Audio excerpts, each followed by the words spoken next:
শুধু নামটা গণঅভ্যুত্থান, কিন্তু যুদ্ধ হয়েছে এর আড়ালে, এর অধীনে যুদ্ধ হয়েছে, এটা মানতে হবে। এটা যারা না মানবে বোকার স্বর্গে বাস করছি আমরা।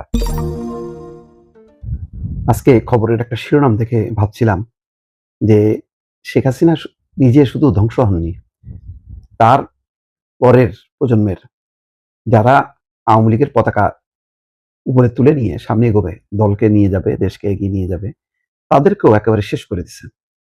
তাদের একজন মোহাম্মদ আলী আরাফাত, তথ্য প্রতিমন্ত্রী ছিলেন, অত্যন্ত মেধাবী। আমি ব্যক্তিগতভাবে তাকে চিনি, জানি, কথাও হয়েছে বেশ কয়েকবার। আমার কাছে মনে হয়েছে তার যথেষ্ট প্রজ্ঞা আছে, মেধা আছে, যোগ্যতা আছে। কিন্তু এই মেধা, প্রজ্ঞা, যোগ্যতাকে ওই যে আপনি খারাপ জায়গায় থাকলে যেটা হয় সেটা আপনি প্রয়োগ করবেন খারাপভাবে। সে কারণে দেখেন যে সংঘাতের খবর যেন না দেয়, বন্ধ করে দেওয়া হবে।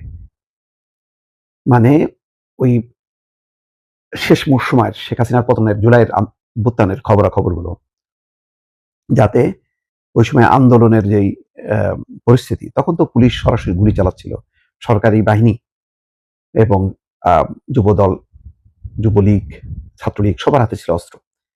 তারা যে গুলি চালাচ্ছিল, পুলিশ যে গুলি চালাচ্ছিল, এই মানে ছবিগুলো, ভিডিওগুলো যাতে গণমাধ্যম না ছাপে বা না দেখায় ভিডিও, সেই জন্য ওই ঠিক দেখেন নির্বাচনের সময় যেমন একদম ত্রুটি চিপে ধরতো, কোনো রকম ওই দিনের ভোট, রাতে ভোটের ৯-৬ যাতে ভিডিও ফুটেজ প্রকাশ করতে না পারে, ঠিক ক্রাইসিস সময়গুলো তখন কন্ট্রোলে নেয়া, এবং সবগুলো গণমাধ্যম আসলে কন্ট্রোলে ছিল। আমি নিজে 12 বছর ছিলাম শেখ হাসিনার 15 বছর শাসনের সময়, অন্তত 12 বছর, 17 বছরের মধ্যে 12 বছরের আমি সাক্ষী যে কিভাবে ডিজিএফআই মিডিয়া উইংকে দিয়ে কন্ট্রোল করা হয়েছে।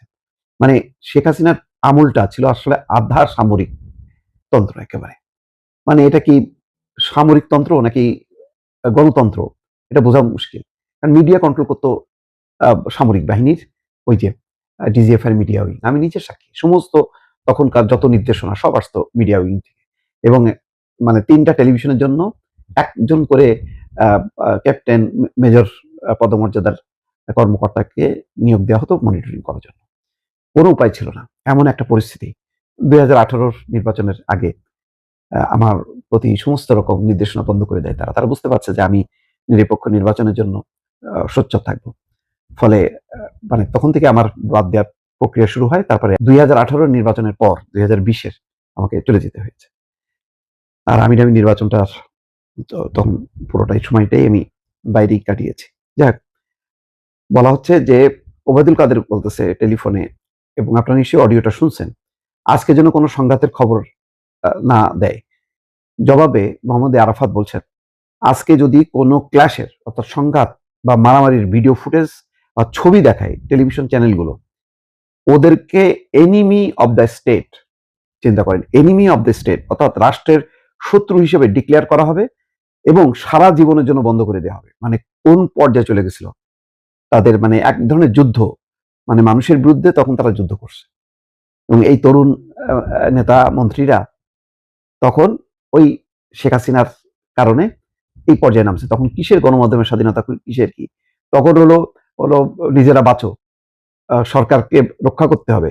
ফলে এখানে গণতন্ত্র, মানবাধিকার এগুলি আর কোনো বিষয় না, মোটামুটি যুদ্ধের অবস্থা। মানে তারা জনগণের বিরুদ্ধে যুদ্ধ শুরু করছে।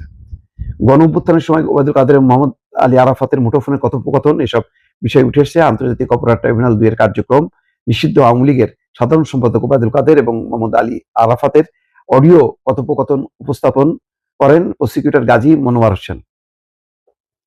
কথোপকথন বলছেন ওবায়দুল কাদের, এই যে যারা কথা শোনে না তাদের টিভি চ্যানেলের বিরুদ্ধে কঠোর ব্যবস্থা নেওয়া হবে।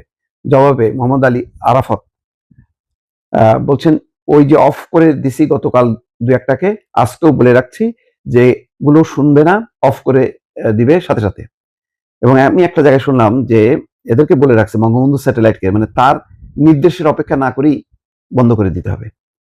আজকে যেন কোনো সংবাদের খবর না দেয়। উত্তরে আরাফাত বলেন, আজকে ওদেরকে বলছি যে আজকে যদি কোনো ক্লাসের বা মারামারির ভিডিও ফুটেজ বা ছবি দেখায়, ওদেরকে এনিমি অব দ্য স্টেট হিসেবে ডিক্লেয়ার করা হবে এবং সারা জীবনের জন্য বন্ধ করে দেওয়া হবে। আমি থ্রেট করে রাখছি আজকে।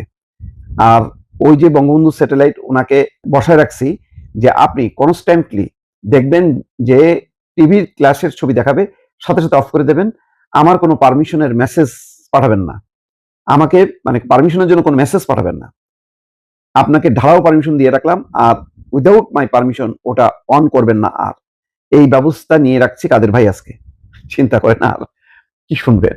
এই ছিল পরিস্থিতি, মানে একটা যুদ্ধের পরিস্থিতিতে যা হয়, বাংলাদেশে জুলাই অভ্যুত্থানটা অনেকটা যুদ্ধ করে হয়েছে।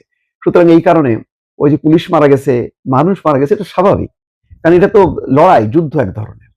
শুধু নামটা গণ অভ্যুত্থান, কিন্তু যুদ্ধ হয়েছে, এর আড়ালে, এর অধীনে যুদ্ধ হয়েছে, এটা মানতে হবে। এটা যারা না মানবে, বোকার স্বর্গে বাস করছি আমরা। এই কারণে ওই পুলিশ হত্যার বিচার, পুলিশ হত্যা না, তো মানুষ বাঁচার জন্য করবে না। মানুষ যখন নাকি মনে করবে যে পুলিশ হচ্ছে আওয়ামী লীগের অংশ, তো তখন তাকে মারতে উদ্যত হবে না। তো ওই পরিস্থিতির সাথে এখনকার পরিস্থিতি তো তুলনা চলে না। তখন তো পুলিশ পুলিশ ছিল না, এটা হলো বাস্তব। আর দেখেন তাদের গণমাধ্যমগুলোর প্রতি অ্যাটিটিউড কি ছিল। তো এই জন্য বলছি যে আওয়ামী লীগের তরুণ নেতাদেরকেও নষ্ট করে ফেলছে।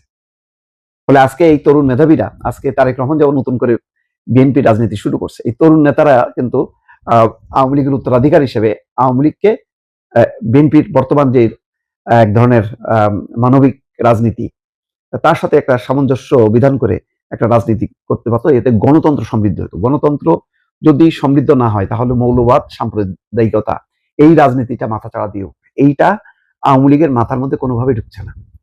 যদি ঢুকতো, তাহলে তারা ক্ষমতায় থাকতেই বিএনপির সাথে একটা আপোষ সভা করতো, করে নিরপেক্ষ নির্বাচন দিত, তাতে কি হতো, বিএনপি ক্ষমতায় আসতো, আওয়ামী লীগ আবার গণতন্ত্রের চর্চা করতো, গণতান্ত্রিকভাবে বাদ প্রতিবাদ করে তারা আবার নির্বাচনের প্রস্তুতি নিত এবং নির্বাচন করে জিততেও পারত। সেই রাজনীতি বাদ দিয়ে এমন এমন সব ধোয়া তুললো যে এরা স্বাধীনতা বিরোধী, দেশ বিরোধী, মেরে ফেল।